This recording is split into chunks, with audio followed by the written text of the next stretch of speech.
Hi, my name's Sam Lipman. I am lecturer of film scoring for Butler School of Music.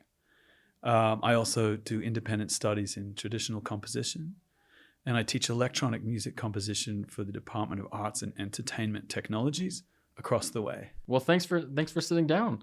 So you just did this cool ballet, right? But first, can you talk a little bit about, like, how did we get here? Like, how did you grow up? How did you get to the point where you're writing a ballet? Yeah, okay.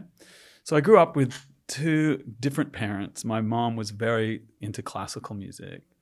She loved to play the radio, a lot of Strauss, a lot of traditional Austrian German music, because she's Austrian German. And my father loved jazz music, and he'd grown up in England and been part of the RAF, the Air Force, and had sort of fallen in love with jazz and played trumpet at an early age. And so I loved both musics. I was just kind of conflicted, and I decided when I was 18 I would be a jazz musician. So I moved to New York City when I was about 20, and with very little money. Where did you grow up before that? Oh, Sydney, Australia. Oh, wow. Okay, Yeah. okay. Yeah. So did you learn an instrument in Yeah, Australia? I took violin.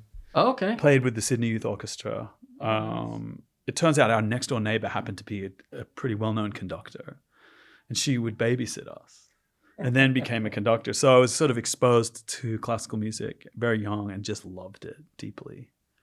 But I also loved the autonomy of jazz, being able to quickly get a job, be able to travel without having a degree, and just plug into the scene wherever you go. So I moved to New York, which is kind of the mecca of jazz. You have to go there. I spent about 10 years there playing jazz in different groups, playing tenor saxophone. And I really learned a lot about melody, harmony, collaboration, flexibility, composition, really basic stuff that would go on to really help me with classical music later on. Mm-hmm. And then after a while, 9/11 happened. I was working towers. No way. Yeah, I had a steady gig at a restaurant, Windows on the World, it was called. And that disappeared. I was out of the country when it happened. I was in Mexico, actually. But I had no job to go back to. So I found myself in Austin, where all the musicians were like, come stay at my house, sleep on the couch as long as you need. It was so supportive and communal that it was the opposite of New York, which was very kind of cutthroat. So I decided to stay here, and I'm still here. And that was about 20 years ago. I got involved as a singer. I started singing and writing rock songs and tried my hand at that world. I loved it. So you kind of switched from jazz, and then when you got to Austin, you went into more of like rock, would you say? Yes, I started a rock band. So we're getting further away from ballet. Even further, that's true. But playing rock music, I really learned more about melody, songwriting. I really found that whatever discipline you're in, if you can find some strong emotional connection to your audience, then you can win, whether you're playing classical music or writing, whatever. I really learned that in the rock world. I got to play for several really good rock bands, tour with them. I missed some of the intelligence, though, I think, that I find in orchestral music. And I met my wife, and she's like, you really should go finish your degree before we get married. I was like, I don't know what to do. She goes, well, what would you really like to do? You get one chance, and then you have to work. I was like, well, I love orchestral music. So I decided to apply here to the composition program. I'd done a little bit of orchestral writing for TV commercials because one of the producers of my rock band was also working for GSD&M, the local advertising company. And they heard some of the horn arrangements on my record. They're like, this guy can write some, cheesy music. So I got hired on a few jobs. I really enjoyed it, working with the Austin Symphony. And then I was like, I'd like to really go for it. Because I remembered back to my youth of just loving, one of my earliest memories is the Nutcracker. Mm-hmm. And seeing that as like a 4 or 5-year-old and just being so enchanted by the whole world of it, the darkness and the theater. So I came back here and I studied with all the fantastic teachers we have here. It was a gold mine because I just happened to be living in Austin. And while I was going through school, I needed to make an income. So I took a job playing piano for the theater and dance department for ballet classes. It was a little bit like in jazz music, you have what's called the real book. Do you know what I'm talking about? Yeah, it's like a fake book. Is that like the same? Yeah, like the chords and like some. Yeah, I'm not a musician, but I know what you're talking about. Yeah, it's the blueprints for all the hits, all the American songbook. So all the songs that came out of Broadway from the 1930s, even back to the 20s. There's something like that also for ballet that I wasn't aware of. And I got to study with this incredible pianist. I got to sort of look over his shoulder. And he had a book that he gave me. And I started to play all these little excerpts from Tchaikovsky, all the big ballet composers. I just fell in love with this music. It's melodicism, particularly the phrasing and the counterpoint, which is a little different than jazz. You don't really study counterpoint so much, where you have more than one melody at a time. But reading through these ballet charts, you would have one melody gradually overlap with another one, comes out of the strings, and you have to start thinking orchestrally. And I was just in love. I was just enchanted by this music. So the woman that I was playing for came to me and she said, "Look, I'm thinking of doing a ballet film. Would you like to orchestrate some Stravinsky?" And I actually said, "No, I don't really want, I'd rather write something original." And that person was Dorothy O'Shea Overby. She was one of the teachers down at Theater and Dance for UT. She's since left to create this company called Red Nightfall Dance Theater. And she does incredible work. She's a fantastic choreographer. She's also a kind of a community leader. She has a studio called First Street Ballet over there, First Street Dance Studio. And there are tons of companies that work in there. She's just opening a new place called ESPA, East Side Performing Arts. They've signed a lease on a building. It's going to be fabulous. So really grateful to work with Dorothy. But you turned her down. I didn't want to just do Stravinsky. And I said, I can find someone to do that for you. But she's like, well, what do you want to do? And I was like, I would like to write my own music.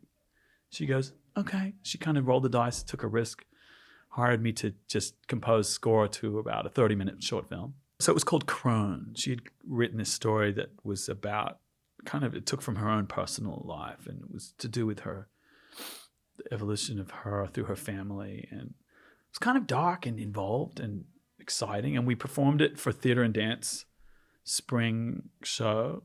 And we did about 7 shows on stage. Plus we recorded the score here in Bates. So are you falling more and more in love with the process of orchestral music? Or are you getting, Yeah. Because sometimes you go deeper into something, you don't like it as much. Oh, no, I love it. I absolutely love it. So there was no thought like, I should go back to jazz or back to rock? Never. No? Okay. Absolutely never. I adore working with musicians, intelligent, trained, sober musicians that really take, every pride in their sound, their craft. It's like another level. So you performed this at the theater school or at the dance school? We did, yeah. Mm-hmm. And then I started getting more and more involved in film scoring. At my senior recital, I scored a film, and a couple of people were there that hired me to work on real films, which has been fantastic. The point is that I learned a huge amount in the last 2 years about orchestrating for big orchestras and writing in those styles. So sort of cinematic style. So then COVID came along, kind of dumped, cold water on many of our careers. I was starting to take off as film composer. I was up at Sundance in February 2020, and then our film was going to debut all over the place, and they shut down South by Southwest, they shut down Tribeca. So we all kind of went back to the drawing board a little bit. During that time, I had the idea to write a ballet or something that was going to be fun and intimate, because we'd spent a year of being apart on Zoom. Oh, yeah. So as things thawed and we got back together, I really wanted a work that celebrated togetherness and intimacy. So the idea for Moonfall came along. This is our fantastic lead dancer, one of our principal dancers, Ty Grayson, and he stars as the son, as one of the 4 principals. So yeah. I was reading about the ballet, and it's called Moonfall, but the sun has a big part. Yes, and the sun starts it off, and then the moon in that first scene, the moon joins the sun. Yeah. Right, and they kind of dance together. Yeah. Which is interesting because you just don't picture the sun and the moon. You picture them being total opposites. Yeah, and sure. I know, like, personality-wise, in the ballet, they kind of are opposites. Mm-hmm. But talk a little bit about that, about the sun and the moon and just how it all starts out. Yeah. Their relationship is meant to represent balance in the natural world. So when things are balanced, we have good weather. We have everybody can eat, things like that. The world's going along. There's a certain balance about nature. And when that balance is changed or interrupted is when things go bad. And that's really how the ballet works. So the moon and the sun they're opposites. They get together. They have sort of a intimate relationship. But something goes wrong where the sun is a little bit too full of himself, a little too much hubris, and doesn't really appreciate the moon. The moon, on the other hand, is wandering, restless, and wanders away from the sun. And so it's based on an old Greek story, Endymion and Selene, which is the story of the moon has an affair with a shepherd and has 50 children in a field. So it's kind of started with that premise. The moon, in my story, falls in love with a young villager called Lena. I named the character Lena after a top-notch student, Lena Braining. Here at UT? Yeah, who I was teaching in film school. She's fantastic. She's now up at in New York. Did you tell her? Steinberg. Yeah, I told her. I told her. So the moon has an affair with Lena. The sun is furious and just smites the whole city with hot, terrible weather, drought. Like last summer in Austin. Basically what's going on in the world. Exactly. Yeah. Exactly. So that's the start. That's Act 1. I wrote just Act 1 with the idea we present it, we raise money. Because I was not working with any grants or anything like that. But I knew that it would be... So this is in the depths of the pandemic. This was actually after the pandemic. We're starting to come back out of it. Okay. This was 22 in February. I met up with a production company called Density 512. And Dorothy. I went to Dorothy. Hey, Dorothy, would you be interested in doing this work? Sure. Density 512 was founded and run by 2 students from here. And they're doing incredible things. They're really championing new work, new classical music, for want of a better word.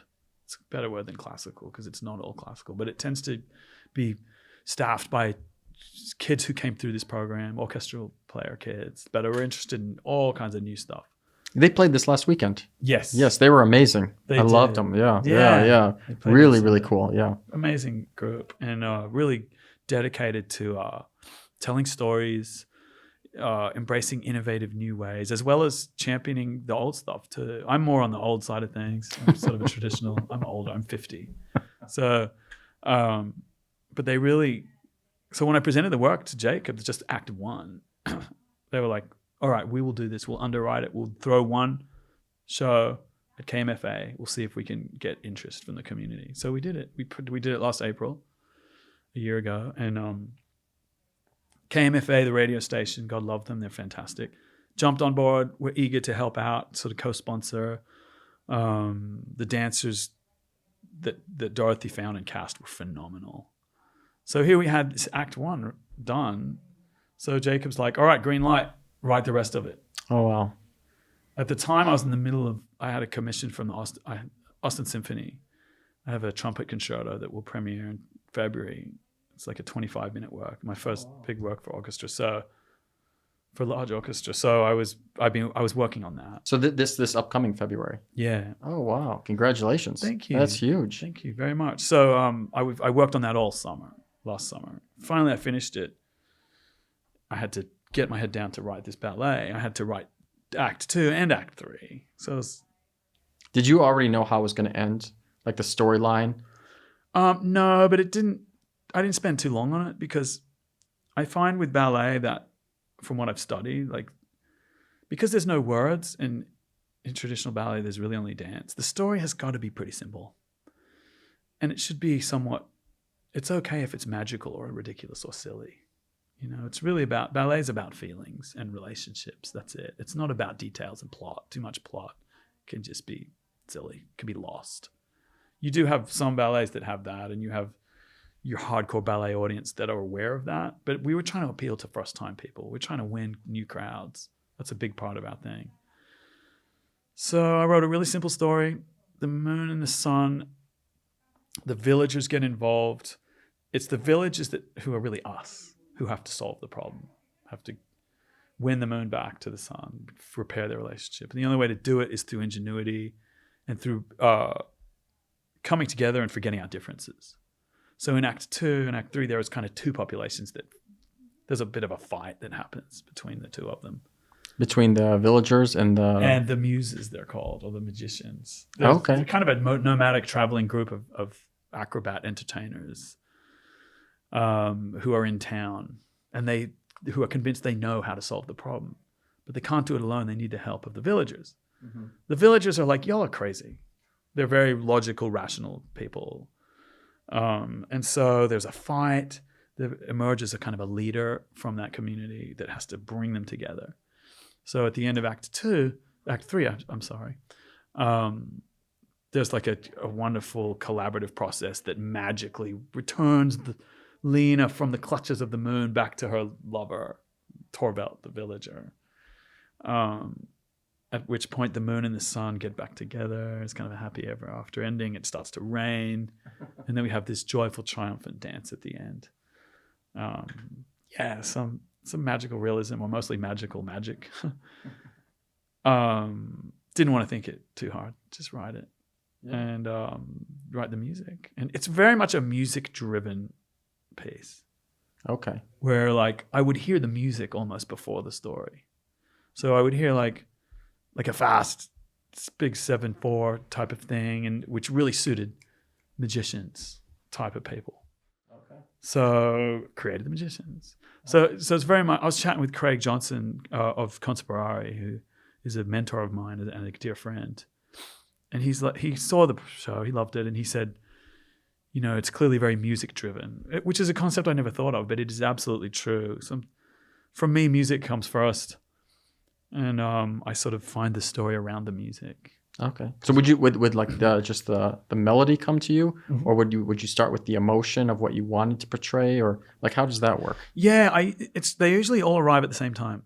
So I have a sense of what emotion where we're beginning, and there's music that goes with that, which will develop and really expose or be an exposition for that emotion or that character, and then we'll mature and then finally shrink into the next one. Where are we going? It was hard for me because there was a lot of people wanted to have a lot of input on the story, mm-hmm. which I was happy to do, except the music and the story for me are kind of interwoven. And if we were they were like, here, you work on the story in the music, we'll work on the story, be part of the story. But I couldn't. I really tried and I couldn't make it happen. Yeah. I just felt that the music and story are so intertwined. It was very much a struggle. I mean, I work as a living writing music for other people's stories all the time. This was my one chance to just do my own. So I really held on to that. I can imagine there'll be a producer and you call them up and saying, well, I just got this amazing idea with this cool piece. We're going to have magicians. And they'd be like, what? Where did this come from? Yeah. Well, that's the beauty of Dorothy. So I love working with Dorothy, who when I was like, it was actually acrobats. And I'd written this very aleatoric music that was based on 60s jazz music. And I don't know if you can see this. I have the score right here. Oh, okay, cool. And let me think about it. Comes right after here. No, it comes before here. So the idea here comes from 60s jazz, free jazz. So Ornette Coleman, Don Cherry, that era. Right here, where you have all of these very fast scales they don't actually have to be in time. It's more of a feeling. Mm-hmm.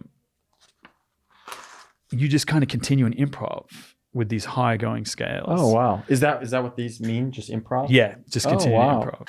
And then the tables turn and the high scales are now given to the strings. So you're not 100% classical. You still have not a little at all. Bit of, yeah. There's a lot in this score that comes from jazz. Okay. And from aleatoric music. Now, how do dancers dance to that if you just say improvise? It's a great question. This secondary melody is the same every time. So the dancers can work to this. Okay. But something I asked for was when the dancers come on, I want them to be doing tumbling. I want to see like somersaults and cartwheels and leaping in the air. So Dorothy was awesome to allow me to direct some of the choreography as well. When you have one idea that suggests its own choreography, its own music, its own lighting, even costuming, you can come across as a bit of a control freak because there are all those people that's their job. But if they go against your idea, it can just not work. Yeah. So that is the challenge of collaboration is being able to allow others in, because it's not that fun for them unless they have some creative input. I get that. You have to find a way to communicate what is non-negotiable for you and then what is negotiable.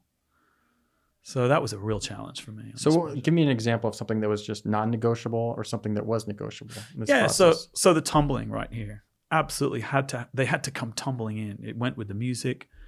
It broke up the seriousness of the previous scene. And I think at first Dorothy was like, And I was like, it's got to happen. And then there were some other moments that didn't work for me. For example, in Act 2, so part of the ballet that's really interesting is that in Act 2, there are 3 scenes happening at the same time. And they repeat 3 times each. So as an audience member, you watch one, then you wander, you grab a drink, you wander over to the next stage, you watch that scene, then you wander back to the third one and you watch that one. So you actually move around the space with a friend. Oh, wow. So it's kind of fun and interactive.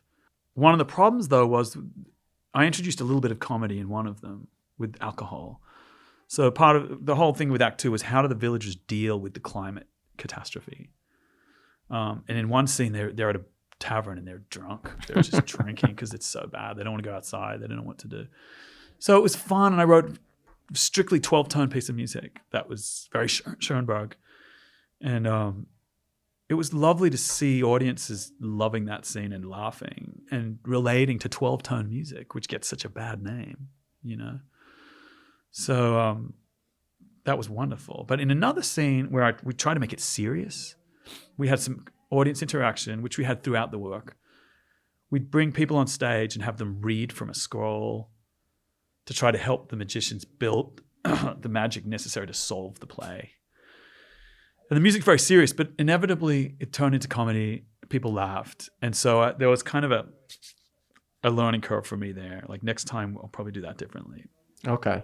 Yeah. Well, especially if there's alcohol involved with the audience. You're bringing people up on stage and reading. Yeah. Yeah. That's a good point. Yeah. That's a good point.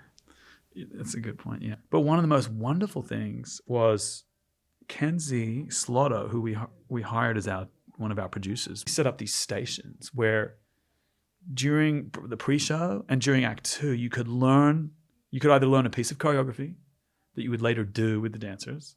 You could learn a spell. You could write a spell. You could name the town. Do all these things that help shape the play and how it turned out. Now, what was your inspiration for it? Has this been done before, or? It's been part of theater for a long time. A big champion for me is Bertolt Brecht, who broke the fourth wall and started getting audience interaction. Sometimes the audience would read from the script one of the parts. Part of it is just going beyond the standard traditional restrictions of theater, and we're trying to find ways to really enliven the arts and get people back into it. It's one of those things that makes perfect sense, but to actually do it must be very hard. Right? I think, I don't know. It's just kind of embracing it or not.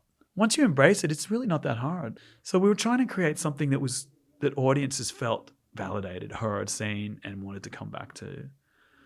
We were shocked when the whole thing was sold out before we even opened. And we are so excited we feel like we've kind of struck gold a little bit. Here we are looking at audiences. We had wait lists, 40, 50 people deep, of just trying to get into the show. This is for new music. Wow, it's incredible.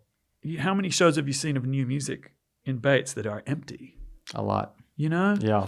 And it's always this feeling of, it's just people are not ever going to be interested in new music. Well, like I said, we sold out. We had waiting lists. We've been approached by several people wanting to fund the next one.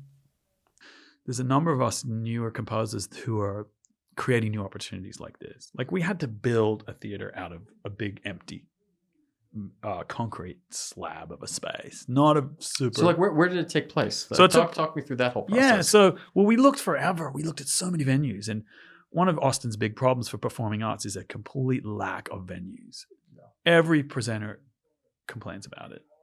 You know, you've got one or two spaces that are just booked up for the whole year and are prohibitively expensive. So we looked high and low, and it turns out one of my colleagues over at the theater at AET runs a space called Data Lab. That's Kyle Evans, who teaches a bunch of classes with me. He runs a place over there, Data Lab, which is a room that features, it's mostly like electronic music with visuals. So they have 4 projectors. When we told him we want to do a ballet, he was like, what? All right, you're welcome to do it. He gave us a nice rate. He was very gracious with it. And so I was able to hire one of my favorite painters of all time, who I'm friends with. We worked also together at AET, Miss Yulia Lanina, whose husband is Yevgeny Charlot, the head of composition here at Butler. Oh, wow. So we're all good buddies. So I was able to hire, I'd scored one of her films a couple of years ago during the pandemic, Gefilte Fish. And so she got to return the favor with me and design projections that went on 3 walls. So with our production, you were surrounded and immersed in this magical, very painterly experience with no interruptions, with scenic design.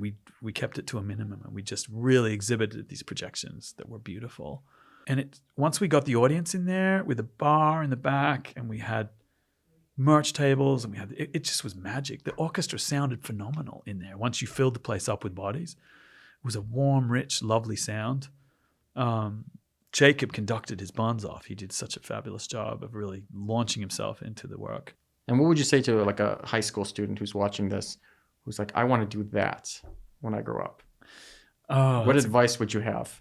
I would definitely say that regarding Moonfall and the sort of the success we've had was very much about 3 friends. Just staying true to our vision, not knowing. We didn't know that this was going to succeed or not. Jacob, my buddy, he just had faith in me. I had faith in him.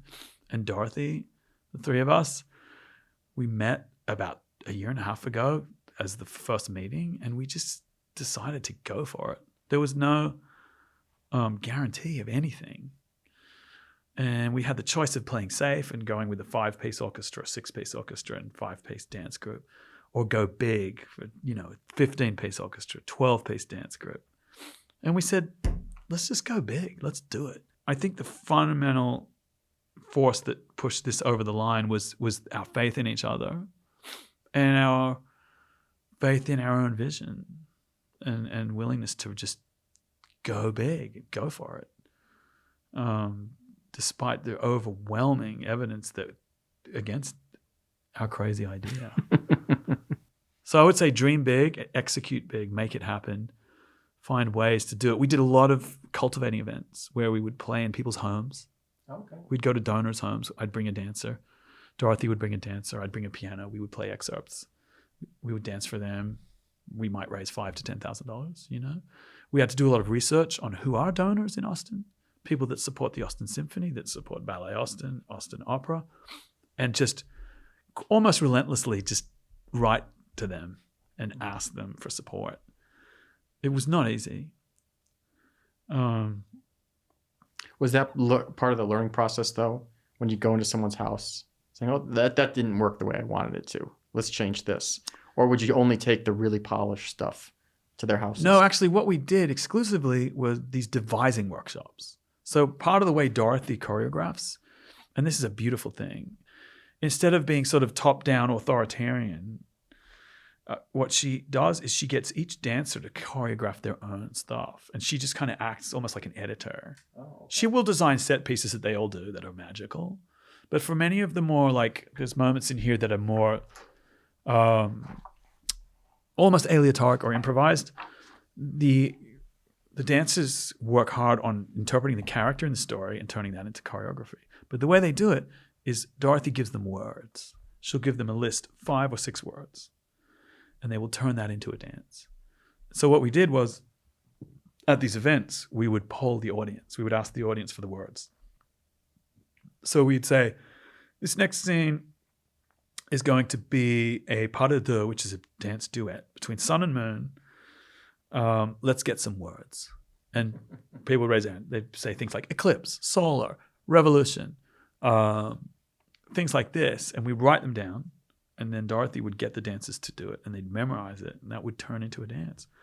That way, the audience felt that they had been part of the creation as well, that they were part of the creation. They were, that they have become subsumed into this thing. And those audience members came to every show. They were so invested. And it was a brilliant way to sort of crowdsource this work, as well as develop a committed, loyal following that supports the work. I just think that, again, if you can find a couple of friends on your level that you really agree with as creatives, that is key. Because each one trusts the other and allows you to really be yourself. The one thing about this was it was not centralized. So I had no idea what Dorothy was doing most of the time. I just said, here's the music. Oh, really? Okay. I mean, I was there as a guide, but most of the time what she did was fantastic.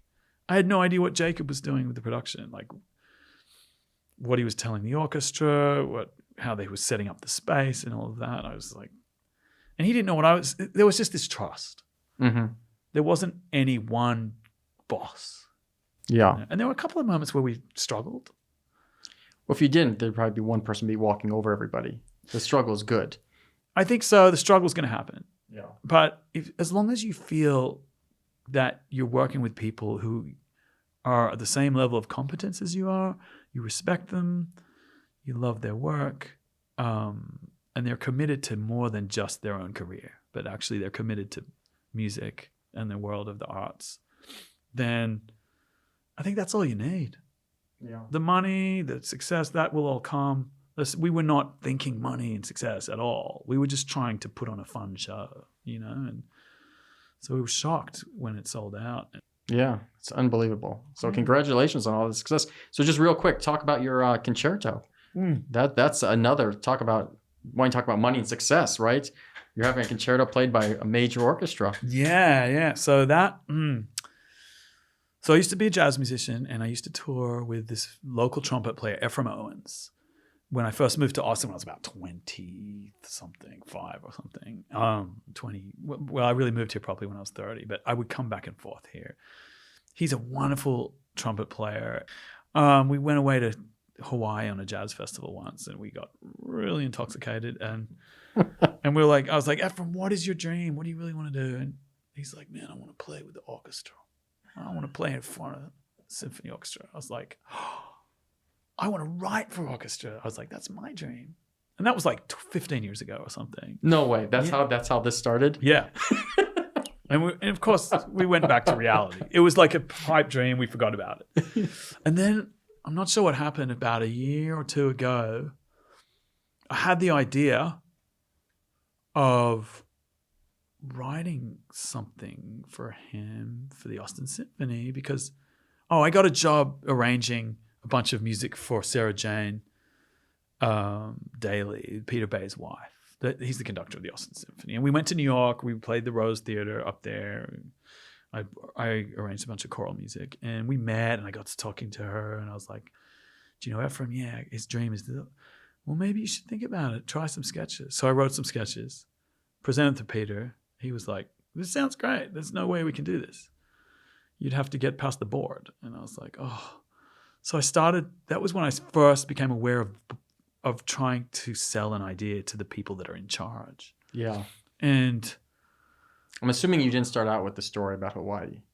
I actually did tell people you that. did? Yeah, when I was pitching it. They loved that story. Oh, they did? Okay. Oh, yeah. Okay.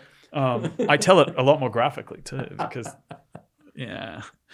And we were at a Christmas party and with the symphony, and many of the people on the board were there, and I just kind of Sarah Jane was real helpful. Tell the people about you. I was like, here's the idea. I want to write a piece that really celebrates Ephraim as someone who's he's very much a part of the Austin scene. He's been here for like since I want to say 94, and he's like one of the godfathers now of the jazz scene here. Everyone knows him, loves him, has played with him, and like why should he never get to set foot in Bass Concert Hall? Yeah. So the more I talked about it, they loved the idea. The CEO contacted me and said, "Hey, we're interested. Can we do a preview show?" I was like, "Sure." So I sketched out a theme, as well as a couple of jazz standards. I called an event we're working with a nonprofit called Six Square, which is a Black Austin musician organization dedicated to really telling the story of what happened to Black Austin people in the mid 20th century. It's a pretty with the redlining and all that dark story. Yeah. It's a pretty sad story, and wanting more and more awareness around that. I was only thrilled to work with them, and so we have come up with a program where Ephraim and I will be visiting a couple of schools, 4 schools over there on the east side, talking about jazz, history of Austin, getting your work out into the world, being noticed, being heard, working with society instead of against them. So is it kind of a jazzy piece? Is it like a rhapsody kind of? Man, that's a good question. It's got elements of really sort of old jazz. It's got elements of really dark New Orleans dirge type jazz, like funeral music. And then it's got some really contemporary 12-tone jazz in there. It's got a lot of contemporary film scoring type music. So the sort of John Williams-y, very athletic, fast stuff that the audience loves to play. High trumpets, big fanfares. It's got a very melodic, slow second movement. It's very much like a sonata: fast movement, slow movement, fast movement. Does the tuba sound like kind of like a New Orleans tuba? Is there like a tenor banjo in there? Does that kind of feel at all? No, it doesn't do that. It's more like, so in the 1950s there was sort of a movement in music, in the music of, you heard it in the music of Paul Hindemith, a German composer, one of my favorites. Another composer, Mieczysław Weinberg, who was a very lesser known Polish composer, another one of my favorites. And then in the music of Herbie Hancock, Woody Shaw, another jazz musician, and oddly similar things were happening in the same time in very different environments. So if you listen to Hindemith and then you listen to Hancock, the same things are going on. Very much like what's called quartal harmony. So chords that move in layers of fourths. Everything had been arrived very much through a tertiary system in thirds. Things moved in thirds. This was a new thing. You hear that in the beginning of Cradled by Grace. You're very New Orleans melody. But no, the accompaniment is far more angular, and it's really expressing the power and the pain of blues music. So you'll hear that if you come to the show. And that concept runs throughout. We don't do banjo. There is some funk that happens in the third one. Okay. And it's like... Like, do you have an electric bass? It's like an electric bass line, but it's written for regular basses and tubas. Okay. It's just standard orchestra. But Ephraim and I grew up in the 70s. We love to watch the same cop shows. He, over here, I was a kid in Australia. So... some of my favorite TV show composers of that era, I've sort of borrowed from their music. Oh, cool. You will hear that if you ever watched a film called Bullet or any Steve McQueen films. I haven't, no. Like car chase films. There's like tick, tick, tick, tick, tick, tick, tick. Oh, yeah. So there's in the beginning of the third movement, which I'm finishing right now, there's a tribute to music of the 1970s because Ephraim and I are from the 1970s. So, we haven't heard that kind of music for quite a while. It kind of went out of fashion. I love doing things that have been out of fashion. Like the end of this piece sounds like cabaret, joyful, incredibly camp ending to this ballet. But it slays because by the time you get there, no one's judging it stylistically. It's followed this very roller coaster of an experience. And so... something else I might say to young composers, do not be afraid to riff off of genres that are not cool. Because I know that feeling of being, oh, they might not like this, but it's fresh. It's territory where other composers fear to tread, which makes it all the more accessible for you. So, but thank you so much for coming, and maybe we can do this again, like January, and talk about once you're completely done with your concerto, Yeah. kind of talk about that whole process, maybe like a few weeks before the performance. That'd be great. Yeah.